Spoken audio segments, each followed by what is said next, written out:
Halo anak-anak, kita jumpa lagi dalam video pembelajaran kita hari ini, yaitu dengan judul Karya dari Hidup yang Baru, pembelajaran 14. Jadi tinggal diperhatikan materi inti yang kita bahas dalam pembelajaran kita di pembelajaran 14 ya. Baik, sebelumnya mari kita berdoa. Tuhan Yesus, terima kasih buat anugerah yang Kau berikan bagi setiap kami, di mana kami bisa bertemu dalam pembelajaran walaupun kami menggunakan Zoom. Berkati setiap anak-anak sehingga ketika mereka melihat dan mendengarkan video pembelajaran ini, mereka dapat mengerti apa yang disampaikan dalam pembelajaran 14. Terima kasih Yesus, hanya dalam nama Tuhan Yesus kami berdoa. Amin. Baik, anak-anak, sebelum kita masuk dalam pembelajaran, kita akan literasi. Buka Alkitabnya. Baca dari 2 Timotius 4 ayatnya yang kelima. 2 Timotius 4 ayatnya kelima.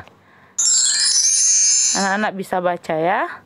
Nah, tetapi untuk tulisan di sini ada dari Roma 6 ayat 13. Tetapi kuasailah dirimu dalam segala hal, sabarlah menderita, lakukanlah pekerjaan pemberitaan Injil, dan tunaikanlah tugas pelayananmu, sedangkan kamu waspadalah dalam segala hal, bertahanlah dalam kesukaran, kerjakanlah tugas pemberitaan Injil, dan selesaikanlah pelayananmu. Jadi, ingat, ketika minggu depan itu sudah mulai anak-anak mempersiapkan diri dalam menghadapi penilaian akhir tahun. Akan menghadapi banyak soal-soal dalam setiap mata pelajaran. Jadi kerjakanlah itu dengan sebaik-baiknya. Manfaatkan waktu yang ada sehingga anak-anak bisa mendapatkan hasil yang terbaik. Baik, kita masuk dalam pembelajaran kita, Karya dari Hidup yang Baru. Pembelajaran 14 itu ada 3 materi. Yang pertama manusia baru, yaitu manusia yang berkarya.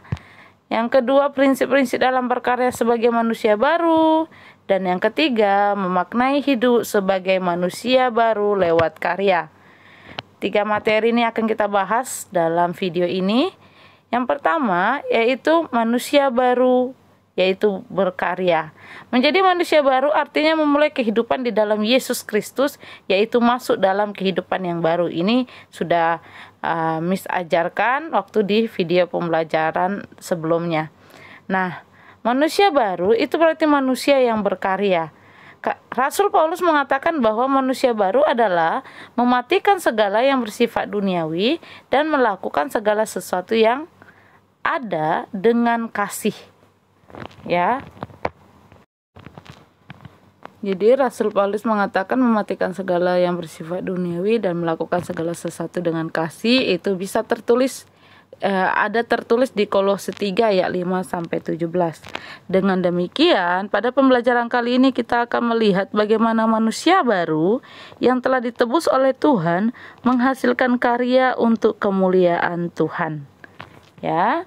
Jadi beberapa hal yang dapat digunakan untuk membedakan perubahan yang terjadi dalam diri seseorang adalah perilaku dan hasil karya yang dihasilkannya. Jadi itu bisa membedakan ya perubahan orang ya, dan seseorang apakah dia sudah menjadi manusia yang baru atau tidak. Perilaku dan hasil karya yang dihasilkan.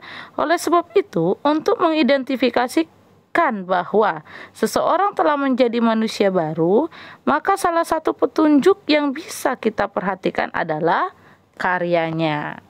Nah, tahukah anak-anak bahwa salah satu hakikat manusia adalah berkarya? Semua orang tentu memahami bahwa manusia diciptakan serupa dan segambar dengan Allah. Nah, ya, jadi manusia itu serupa dan segambar dengan Allah. Hal ini berarti bahwa manusia memiliki kesempurnaan dengan Allah. Salah satunya adalah berkarya. Sebagaimana yang selalu Allah lakukan, karya Allah mulai dari penciptaan langit dan bumi dan segala isinya hingga karya penebusannya. Ini adalah karya Allah ya. Yang pertama yaitu penciptaan langit dan bumi dan segala isinya. Bahkan Allah masih terus berkarya hingga saat ini. Ini adalah bukti bahwa Dia tidak pernah berhenti. Setelah Tuhan Yesus menebus kita di atas kayu salib, kita menemukan bahwa diri kita sudah menjadi milik Tuhan seutuhnya. Oleh karena itu, kita harus kembali kepada hakikat kita, sebagaimana Tuhan inginkan terjadi dalam kehidupan kita. Allah yang menciptakan kita adalah Allah yang berkarya. Maka kita yang adalah ciptaan yang mulia, yang sudah menjadi miliknya, harus menghasilkan karya bagi kemuliaan namanya. Ini ya untuk bagian A. Lalu kita masuk materi ke bagian B. Prinsip-prinsip dalam berkarya sebagai manusia baru. Sesungguhnya orang yang tinggal di dalam manusia lama juga berkarya di dalam hidupnya. Lalu jika demikian, apa bedanya dengan manusia baru? Oleh sebab itu, akan dijelaskan mengenai prinsip-prinsip dalam berkarya sebagai manusia baru. Yang pertama, prinsipnya adalah karya itu dipersembahkan untuk kemuliaan Tuhan. Hal pertama yang harus kita ingat adalah sebagai milik Tuhan. Itu yang harus kita ingat ya. Kita sebagai milik Tuhan. Maka seluruh kehidupan dan karya kita harus ditujukan untuk kemuliaan Tuhan. Bukan kemuliaan diri sendiri. Nah, manusia baru tidak membuat visinya sendiri yang dibangun atas dasar kepentingannya, tetapi ia menjalankan visi Tuhan. Oleh sebab itu, karya yang dihasilkan sebenarnya menjawab visi yang telah Tuhan berikan kepada kita. Apakah kamu mengetahui apa sebenarnya visi Tuhan itu? Jika kamu membaca seluruh kitab Injil, kamu dapat menemukan bahwa yang dipromosikan oleh Tuhan Yesus sesungguhnya adalah kerajaan sorga. Segala pelayanan dan karya yang Tuhan Yesus lakukan sebenarnya untuk menyatakan surga di bumi, tempat kasih, keadilan, perdamaian, dan persekutuan berada. Oleh sebab itu, setiap karya yang kita hasilkan harus berorientasi pada kerajaan surga, sehingga Allah bertahta dan dimuliakan di atas karya kita. Lalu yang kedua, karya tersebut dilakukan atas dasar ungkapan syukur. Nah, prinsip yang kedua ini juga sama pentingnya, yaitu karya Tuhan dibuat sebagai respon atas keselamatan yang telah Tuhan beri. Dengan demikian, karya itu adalah bentuk ucapan syukur kita kepada Tuhan. Yang ketiga, karya tersebut dibuat dengan berdasarkan kasih. Prinsip yang ketiga dan yang tidak kalah penting adalah bahwa kita harus mendasarkannya pada kasih yang tulus. Kasih mencangkup kasih kepada Tuhan, tetapi juga kepada sesama kita. Kita mengerjakan karya itu dengan hati yang mengasihi Tuhan, dengan sungguh. Dengan demikian, kita berbuat yang terbaik dari apapun yang ada pada kita. Bahkan ketika kita memberikan kepada sesama, mereka dapat merasakan bahwa mereka dikasihi Tuhan dan dikasihi secara tulus oleh sesamanya. Baik, itu untuk prinsip-prinsipnya ya. Kita masuk ke materi yang ke-C, memaknai hidup sebagai manusia baru lewat karya. Setelah memahami beberapa prinsip dalam berkarya sebagai manusia baru, pada bagian ini kita akan belajar tentang cara memaknai hidup sebagai manusia baru lewat karya. Kamu mungkin membayangkan bahwa karya yang akan kita persembahkan saat kita menjadi manusia baru adalah karya yang sempurna, sehingga pasti kamu merasa sangat sulit untuk mewujudkannya. Pada dasarnya, manusia harus menyadari bahwa manusia tidak mampu mengerjakan semua hal. Oleh sebab itu, kita akan merasa sulit ketika kita mengerjakan sesuatu yang bukan berdasarkan talenta kita. Nah, ya. Tuhan memberikan kemampuan kepada setiap manusia berbeda-beda. Ini berbeda-beda satu dengan yang lain yang Tuhan berikan talenta. Oleh karena itu kita perlu menjadi orang lain. Oleh karena itu kita tidak perlu menjadi orang lain saat kita hendak membuat sesuatu karya bagi Tuhan. Yang perlu kita perhatikan adalah yang pertama, ini perlu kita perhatikan, yaitu mengenali diri dan segala potensi yang Tuhan percayakan bagi hidup kita. Karya yang kita persembahkan memang haruslah karya yang terbaik, tetapi yang terbaik dari yang bisa kita beri. Dengan demikian, kenalilah lebih dahulu talenta, bakat, kemampuan, dan minatmu, serta hasilkan sebuah karya yang muncul dari hati. Itulah yang kedua yang harus kita perhatikan. Hal yang kedua, lakukanlah dengan sekuat tenagamu yang muncul dari hati untuk Tuhan dengan sungguh-sungguh. Nah, jadi kita lakukan sekuat tenaga segala sesuatu atau segala hal yang dipersiapkan dengan sungguh-sungguh dan tulus hati akan diperkenankan. Serta ketika kita lakukan dengan sungguh-sungguh, percayalah, apapun yang kau lakukan maka Tuhan akan memberkati. Itu materi yang C, ya. Baik, kita masuk dalam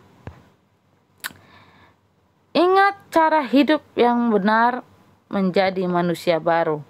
Nah, ini adalah pembelajaran yang sebelumnya. Misalnya mengingatkan bahwa menjadi manusia baru itu berarti memiliki roh yang serupa dengan Kristus. Ya. Dampak akan roh Kristus itu yang pertama kita dapat memanggil Dia Bapa, kita akan memiliki sikap, perkataan, perbuatan seperti Kristus. Kita tidak hidup dalam kedagingan. Itu ya. Lalu fungsinya sebagai manusia baru dilakukan maksimal. Artinya saat menjadi manusia baru, kita akan mempersembahkan tubuh kita sebagai persembahan yang hidup dan memaksimalkan fungsinya untuk memuliakan Tuhan. Lalu kedua, kita akan menjadi saksi Kristus dalam seluruh kehidupan kita. Kita adalah anggota tubuh Kristus dan Tuhan Yesus kepalanya. Tuhan menciptakan manusia sebagai makhluk sosial, yang artinya tidak dapat hidup sendiri tanpa orang lain. Berusahalah dengan sungguh-sungguh agar kamu menjadi manusia yang baru, yang berkenan kepada Tuhan. Baik, kita masuk dalam penjelasan Alkitab, Ezra 3 ayat 8-14. Nah, kitab ini ditulis ketika bangsa Yahudi telah keluar dari pembuangan di Babel. Lalu Tuhan membuat Persia menang atas Babel karena bangsa Yahudi kini telah dipulangkan ke daerah asalnya oleh Persia. Persia memberikan kebebasan kepada bangsa Yahudi untuk melakukan tradisi-tradisi asli mereka. Bahkan Persia juga memberikan kesempatan kepada bangsa Yahudi untuk membangun kembali bait Allah. Nah, meskipun dalam pasal dan ayat selanjutnya ada kendala-kendala yang dihadapi oleh bangsa itu, tetapi pada akhirnya mereka dapat menyelesaikan pembangunan bait Allah. Bagi bangsa Yahudi, bait suci memiliki nilai spiritual yang sangat tinggi dalam pemaknaan mereka terhadap kemerdekaan dan hidup baru yang telah Tuhan berikan. Bangsa Yahudi menjadikan pembangunan bait suci yang menjadi simbol kehadiran Tuhan sebagai karya mereka. Baik, penjelasan teks Alkitab yang kedua yaitu dari 2 Timotius 4 ayat 1-5. Nah, kitab ini ditulis oleh Paulus. Nah, ya. Dan dalam suratnya yang kedua kepada Timotius, jadi ini ditujukan kepada Timotius ya. Seorang yang masih muda, Rasul Paulus hendak memberikan beberapa pesan kepada Timotius, yaitu yang pertama, himbauan untuk memenuhi panggilan pelayanannya. Nah, itu ya pesannya ya. Dan yang kedua, Rasul Paulus juga mengingatkan kepada Timotius bahwa ia harus senantiasa memberitakan firman Tuhan dan harus menegur jika ada perbuatan yang tidak sesuai dengan firman Tuhan. Tuhan telah menghadiahkan pelayanan jemaat kepada Timotius. Karena itu sebagai manusia baru di dalam Tuhan Yesus, Timotius harus menerima dan mengerjakan pelayanannya dengan penuh ungkapan syukur dan sungguh-sungguh mempersembahkan suatu karya bagi kemuliaan Tuhan. Baik, nah tugasnya ini sudah infokan ya dari minggu lalu, bahwa tugasnya mengerjakan portofolio. Boleh di kertas HVS, boleh di portofolio, atau di buku juga boleh, atau boleh diketik juga boleh, membuat biografi 5 tokoh Kristen atau tokoh Alkitab yang sungguh-sungguh memaknai hidupnya sebagai manusia baru dari berbagai sumber.